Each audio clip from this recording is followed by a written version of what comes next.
Hey boys, welcome back to another video, and in today's video I'm gonna be showing you guys 5 mistakes that you're probably doing in enemy Vanguards and you need to fix as fast as possible. So without further ado, don't forget to subscribe and like the video for more videos like this, and yeah, let's go right into it. So the first mistake I want to talk about is wasting rerolls in this game, wasting rerolls in enemy Vanguards. And how exactly wasting rerolls?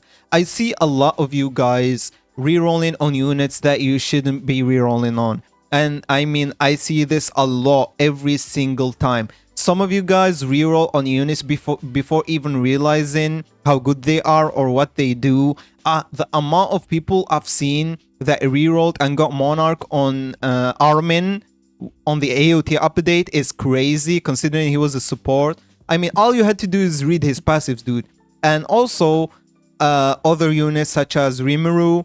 I mean, people who rerolled on Rimuru, I mean, other than the fact that maybe he's like your favorite unit or your favorite enemy character, there's literally no point in rerolling on this guy. Wait, what's his name again?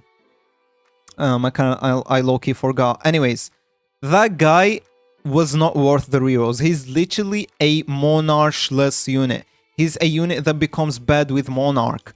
So any unit like that, like Ragna, Rimuru, is not worth your rerolls, because the difference that Ethereal makes on those units isn't that great, and it's not worth the risk. Support unit as well. Support units are not worth your rerolls. I mean, some units are, you want to get the range trait on them, but if you, I mean, that's like 10 rerolls maximum, you know. Other than that, save your rerolls. Rerolls are very, very important in the future. If you have 500, you don't have to waste all 500 this update. You can save up for next update as well. So save your rerolls. Also, I highly suggest to not waste or reroll on more than 2 units per update. For example, we are on update 7.5, right?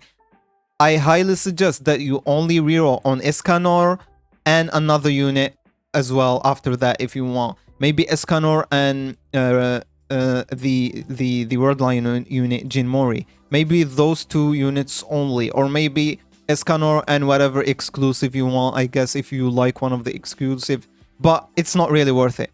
The only units that are worth your reroll this update would be Escanor and Jin Mori. So other than those 2, save up those rerolls, because I don't like seeing rerolls get wasted, okay? So don't go and reroll on, I don't know, this guy Weatherman, because he's a literal support. Why would you need to reroll on him? And it's that simple. Do not waste your rerolls. Next up, the second mistake, and I think a lot of people disagree with me, but I'm still gonna push this. I still think this is a big mistake to do, and it's wasting the event coins on Ice-T, especially this event right here, the Sundry Summer. Wasting the event coins you get, and those coins you can get only once, by the way. Every time you evolve a unit, you get those event coins, and you can't keep doing this, basically. It's only the first ever evolution. And I see a lot of people buy Ice-T with those coins, and I completely disagree with this, because Ice-T is very, very easy to get, considering how easy it is to macro this summer event. If you don't know how, you can just check out my previous video. It's very simple. All you have to do is set a tiny task until wave 10 and then reset. That's all you gotta do. I mean, it's a very simple macro, and you can, it's true, you can get like 450 Ice-T from this, very, very easy, but that's like half a day of macroing summer event. It's not worth it, because all you're gonna use those Ice-T on is Escanor, and you're bound to get Escanor because of his brand new pity. I mean, 3 million is very, very easy to get if you are a macroer, you know. Aren't we all? You know, aren't we all macroers here? So yeah, it's gonna be very easy to get Escanor eventually. It's just a matter of time. I would definitely suggest using those coins in other materials that you're gonna need your whole life, basically. Your whole enemy Vanguard's life, you're gonna need trait rerolls. So even if you have 1 million right now, you're still gonna need more in the future. So using those coins in trait rerolls is a very smart idea. Also, maybe corruption crystals. As we all know, nobody plays Odyssey mode. So getting a ton of corruption crystals from those event coins is also a decent idea, or phoenix shards, or elemental shards, or even stat chips. But wasting them on a currency that you will only need a chunk of, you only need 3 million iced teas in your whole life. Because after 3 million iced teas, you probably have every single exclusive, and you will definitely have Iskanor as well because of the PT. So it's just a matter of time. Do not waste those expensive, those important coins in iced teas. I would rather use them in trade heroes, elemental shards, corruption crystals, whatever you need the most. But not this, because it's a scam in my opinion. It might be just me, but I think this is a scam. And yeah, this is it. The third mistake, and this mistake is not really a mistake, it's just people being lazy, but it is a mistake, and it's not doing word lines. From what we all noticed, word line units are just getting better and better every update. Last time it was invincible, and it was a very strong unit, still at the top of the meta.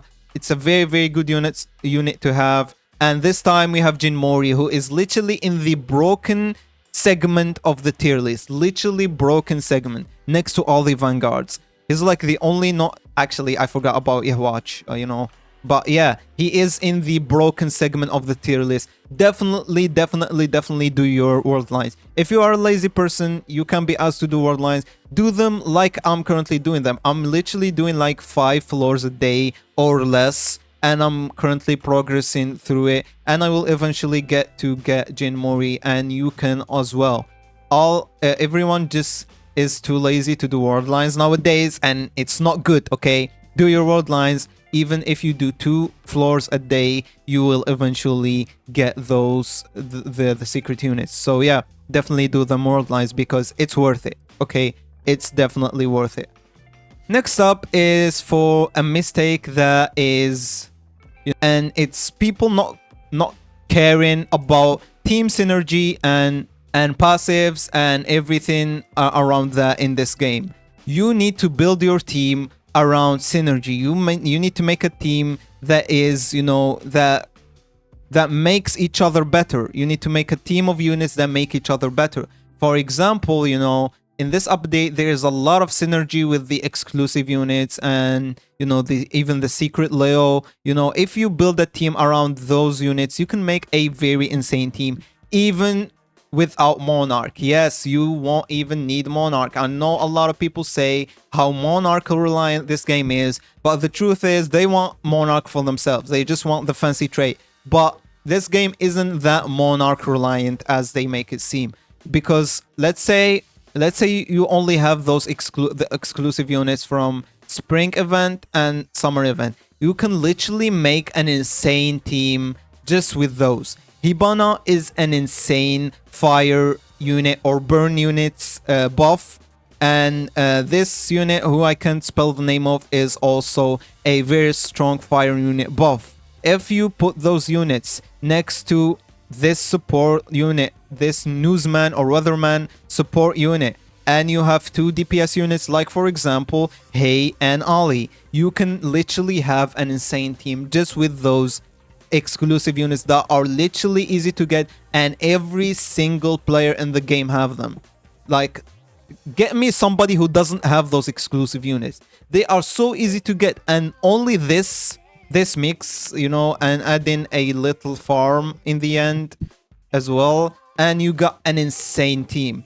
Literally an insane team, an insane complete team, 2 supports, and 3 DPS units, and you just have an insane team, point blank. So yeah, building a team around synergy and passives in this game will make your team better, and it will make your life easier, even more than just having insane traits. Obviously, Monarch is gonna be better at the end of the day, but until you reach that level, building your team around synergy and passives is gonna be very important and will help you progress in the game and just clear out stages easier. The last mistake I want to mention is not evolving every single unit on updates. So even I don't do this, but I'm starting to reconsider because I want to do this from now on. because of two things. First of all, the meta for normal game modes and the meta for tournaments is different in the game, especially with this buffed unit addition and the excluded units addition. It's gonna make you have to, you know, use a variety of units that you usually don't use. So even units that you have unevolved, units that you never use, you will probably need if you play tournaments. So evolving every single unit each update is gonna be important for you to get a ton of trade heroes by doing tournaments. And also, I noticed a reoccurring pattern currently, and it's some units that we thought would be trash and end up being very important later on. What do I mean by that? For example, Hibana right here.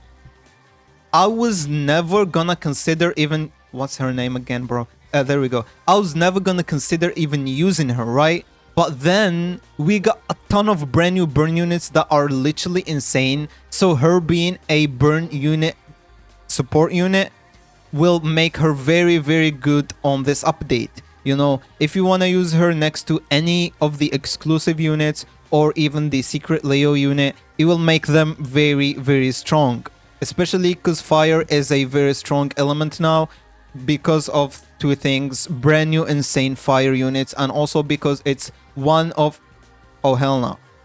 Anyways, because it's one of the elements that has a domain with Kaguya. So that only makes it a very good element, and also because of the brand new units as well that are mostly fire element. Another example of this is Kazi. Kazi is an underrated unit in general, and also it just got stronger this update. You may not know why, but she really got stronger this update because of this Newsman unit right here. Weatherman or Newsman all actually applies bubbled really, really good. Like, he's a very good bubble unit. He applies bubbled better than Kazi herself. And Kazi has a mode where when she attacks bubbled enemies, she deals 160% more damage. So as you guys can see on her Necro form, she deals 160% more damage when she attacks them. So if you mix her with Newsman, who deals bubbled every single hit, every hit of him deals bubbled, you're gonna be dealing insane damage with Kazi. So if you somehow have Monarch Kazi, then this update is your lucky update, I guess, because she just got stronger. And yeah, those are two examples on why we should definitely evolve as many units as we can from every update, because you never know when will you need them, either in tourneys or whenever one day they just got bumped in the tier list. They just become stronger. Also, one of the examples of this is Gohan. This guy literally keeps getting up and up in the tier list every update. He keeps climbing up those ranks. I don't know how, but we're just starting to realize how strong he is every update, which is crazy insane. So yeah, definitely evolve as many units as you can in this game, because you will need them one day, maybe, you never know. And yeah, those are the 5 mistakes I wanted to mention in this video, guys. Don't forget to subscribe and like, and see you in the next one.